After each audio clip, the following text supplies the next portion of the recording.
All right, good. Going live. Boom, boom, boom. Dr. Dan in the room. What's going on, guys? Thanks for joining me. A little bit late for the 420 wrap up. Forgive me. I had to go in the shower and freshen up a little bit. Woo! This thing is like catharsis. I love hanging out with you guys. For those of y'all tuned in, those of y'all not tuned in, that's fine. It's Friday. 420 wrap up starting up a little bit late.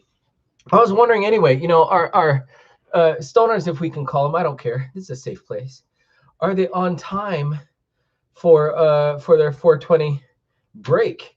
They're often forgetful. I wonder if sometimes they forget for their 420 break. Anyway, we're not going to hold it against anyone. It's Friday.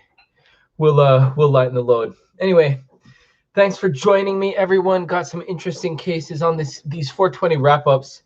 I tried the son of a king. Big up. What's up, man? Thanks for joining.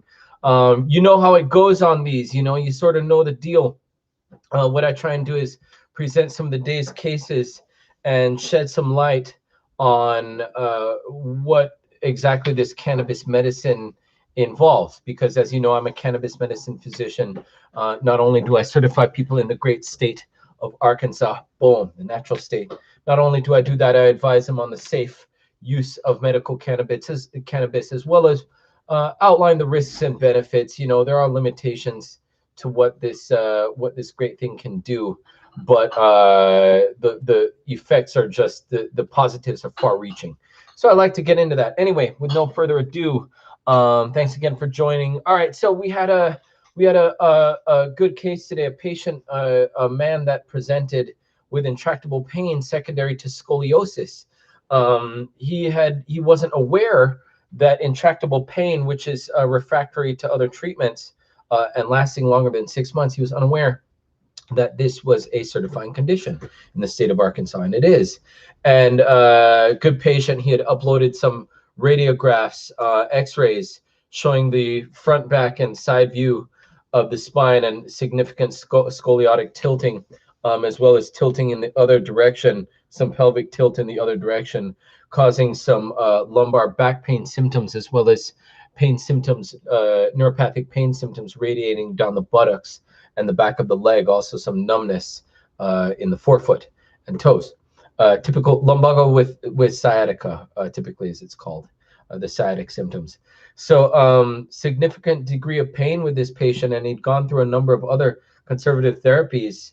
Looks like he tried some muscle relaxers, and I think some cyclobenzaprine, if I'm not mistaken. 10 milligrams, we'll dose it once a day. Get pretty good effect, but develop tachyphylaxis, $30 word. Some tolerance to its effects. So also with some sedative effects, mind-slowing effects. And he had come upon medical cannabis, really just, he'd come upon it, not really just seeking the flying to the moon, but still nonetheless cannabis with positive effects. When he tried it, I think a neighbor had helped him out with it or something to that effect, and tried it, got good effects, and is continuing to get good results with it. So it just highlights that a lot of people come with complicated presentations, and I know in his case a significant life impact with being able to walk, a lot of trouble with mobility due to the malalignment of the spine. And he said great quality of life increase with the use of well-dosed cannabis. Okay, so dosing is key. Microdosing is sort of the rule where we're landing on right now, guys. So keep that in mind. The 3 to 5 milligram micro dose can still get good symptom relief and great functionality without having the mental slowing. He spoke a whole lot to having the functionality with cannabis that he could not get with the Flexeril. So something to consider.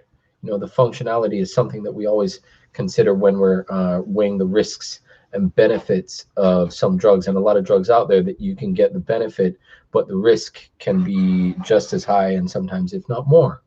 All right, and we frequently run into that.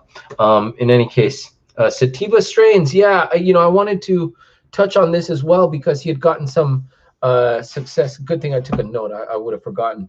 So I'm learning more and more day by day And I'm getting a lot more info and feedback that for pain, the chronic pain, these sativa strains tend to be, as in his words, the mental cup of coffee, which is well put because they tend to have that uplifting effect due to their presence of low myrcene, which typically defines the indica strains, as well as that increased content of the terpene known as beta caryophyllene.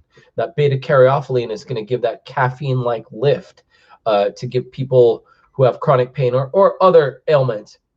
It gives them that little bit of punch, that little bit of extra drive, that mental clarity to keep going, numb that pain, and keep the smile on the face. People in pain aren't happy, so keep the smile on the face, keep the mind in good spirits as they trudge on in their day. So good patient presentation there. As well, saw a young lady, PTSD patient. She was a renewal, so she was not new to cannabis. Although, I did want to touch a little bit because she was taking a good handful of meds. I don't think I have the whole list of meds here. I think we were just going over a dosing schedule. Important to just keep in mind that if you're on other psychotropic meds, for any reason, if you're on benzodiazepines, antidepressants, anti-anxiety medications, including buspirone, known as Buspar. If you're on any of those things, if you're on muscle relaxers, important to keep in mind that the trick with this cannabis medicine is understanding that there's going to be additive effects with many of these medications. So important to keep that in mind. Patients, when dosing, even if experienced patients, do keep that additive dose in mind and don't misuse medications that are prescribed. And oftentimes we have to adjust these doses of the prescribed medications, or be very careful and super vigilant with the cannabis dose because it can have downstream effects. So just something to keep in mind, people. If you're taking medications and you're getting certified for your cannabis card, whichever practitioner you choose, good to just sort of go over the meds and what's going on, because the more you peel back the history, the more that you get important usable information. Saw another very, very good patient case who is a longtime user, gentleman in Pine Bluff. Very interesting case. This gentleman, longtime user, had PTSD and anxiety type symptoms, but also used cannabis to regulate appetite, that sort of thing. He said he was an active guy, but otherwise not kind to his family if he doesn't medicate just due to his symptoms. Makes him a gnarly fellow. He used his own colorful language. I'm not going to do it on my YouTube cast today, but it just highlights the far-reaching effects of the endocannabinoid system. He had many different things going on simultaneously, and it's not unique to him. Many patients with both mind and body ailments, a lot of different things going on simultaneously, and using cannabis to treat these. So something to consider. The endocannabinoid system is far-reaching. It's a far-reaching regulatory system whose primary function is to maintain balance. All right, just in loose talk. All right, there's a lot of very smaller, intricate parts that go into the exact mechanism of how the endocannabinoid system works. But there's a lot of granulars involved in it that I don't want to really get into today. Maybe save it for another talk, maybe when I can have some visuals to go over it. But it's far-reaching everywhere, and digestive problems, muscle spasmic type problems, neuropathic pain, which I think came up in this gentleman, bone pain, the joint pain from the different presentations of arthritis, be it osteoarthritis, psoriatic arthritis, any of the inflammatory arthritides, autoimmune arthritis, rheumatoid arthritis, those sorts of things. Cannabis helpful for the bone type pain, joint pain. So as you get into other things, Alzheimer's, the sundowning type effects, especially appetite in the elderly can be an issue getting nutrition. So great broad use there. It's really a jack of all trades, Swiss Army knife type medication, and you don't get that sort of effect with Western pharmacopoeia. So in this case, this gentleman did not want to do the pill type route. Most people well, a lot of people, I can't really say most people, but many people turning away from the pill type route due to, you know, just observance of diminishing returns. And quite frankly, people who we see with lots of medications, we don't associate them as being healthy. So taking lots of medications, taking any medication is not a symbol of health. So I think over time, people are moving more and more against the grain and away from that sort of thing. So that's where I come in with natural therapy. So good case there. Good regulation of appetite, more interactive. I think that was pretty much it. Saw a pretty complicated patient today. That was a very, very well and easily qualifiable patient. You know, I think this patient had PTSD and chronic pain, but with a lot of other presentations, I think there was some question of left ventricular hypertrophy, some congestive heart disease. I believe this gentleman was on a diuretic, I think furosemide daily. So we did have to go over risk and benefits. You know, in a high grade cardiac patient, people on preload reducers, you know, the water pills. I think he was on lisinopril, which is a blood pressure medication, an ACE inhibitor, and I think he was on metformin, which you take for type 2 diabetes to increase insulin sensitivity. I think he was also on a statin, you know, the cholesterol drug. So just wanted to go over risk and benefit, you know, because transiently marijuana can cause increase in heart rate, you know, as known as tachycardia. So especially in the higher THC sativa preparations. So just something to keep in mind for the cardiac patients, because for a guy like him, definitely some degree of increased risk due to increased myocardial, you know, heart tissue, increased myocardial oxygen demand. So just something to consider for him. I was like, look, you know, not everyone is in the same risk category. So you have to be careful. And he was I believe a respiratory patient as well, taking some sort of short-acting and long-acting inhaler. So smoking not on the horizon for him. So a couple of things, safety issues for him that needed some one-on-one talking, despite being an easy certification. Oftentimes it's the easy certifications that require a little bit more digging into as far as safety concerns, risk benefit, that sort of thing. Intelligent use, responsible use does come into the conversation. So it's on one half, it's certifying that they have the diagnosis, which can be, you know, dug into and found by standard means. You know, good history and physical and supporting documentation always helps. Radiographs in some cases, like today too, always helps.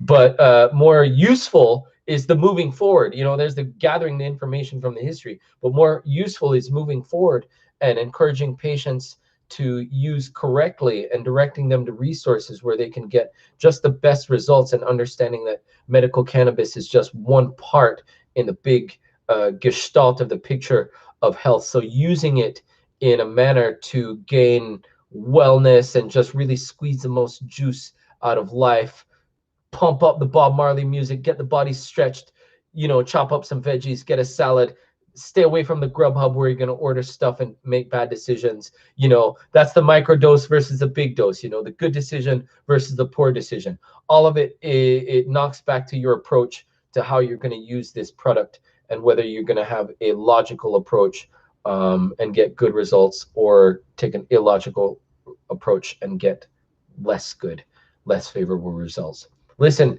guys, I'm going to run. It's been a long week doing day 1 of quarantine. I do have to quarantine. I will even put it out there. You know, I have had a COVID exposure, so I'm really carefully following my symptoms. I feel fine now. The family is fine. Unfortunately, we were exposed to someone who did get a positive COVID result. So we are quarantining, not doing, that's beyond the social distancing. We're not going in anywhere. So we're stuck pretty much in the house, having to do odd hours to go outside to walk the dogs. And that's pretty much it, and the car. But no public stuff for me. So if you see escalating madness in the broadcast, guys, you'll understand why. I'm just stuck inside the YouTube studio known as my house. So listen, thanks for joining in. Always appreciative of the support, guys. If you have any questions, don't hesitate to ask. hit the subscribe button, share this stuff. I put out this cannabis content really with the intent of educating the public, decreasing the stigma. There's regular people that use this product, and it's really just giving more functionality to people's lives. I'm not sure if it would be the save all of everything, but definitely make a whole lot of things easier and better, and take away the criminal aspect of trying to obtain medical grade cannabis and just getting good product to alleviate people's symptoms. I think that's a really, really good thing, and thinking more broadly, giving patients access and not having to worry about that legal aspect is really, really huge. Creates a better community, better infrastructure, less legal stuff, haggling. Good deal. Listen, folks, thanks for tuning in again. Always a pleasure talking to you. If you have questions, feel free, get at me, admin at Air MMJ Cards.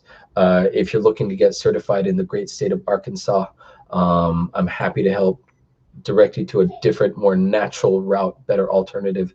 AirMMJcards.com. We're always happy to do it. We have the best prices in the state, best service, fully telemedicine. Keep yourself safe. Keep yourself social distance. You know, if you're going to get your cannabis card, if you're going to do a lot of this stuff, try and keep your health in mind.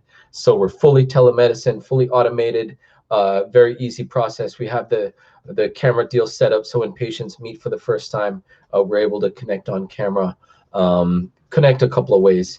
I'm not doing house calls, guys. I know that's how I started things out. Had to put that on hold for obvious reasons. So no house calls. We're not really doing the office visits right now, only in special cases am I doing the office visits, so not really. We have the office in Bentonville, office in Little Rock, offices in other states to come very, very soon. We're working on some rebranding stuff right now at the moment, some little things like that. But nice talking to you guys. Have a great weekend. Be safe. Observe this social distancing. We'll rock this stuff out, guys. Wear your mask where you have to wear your mask. Let's all be good folks. No more coups. Have a cool weekend, guys. Bye.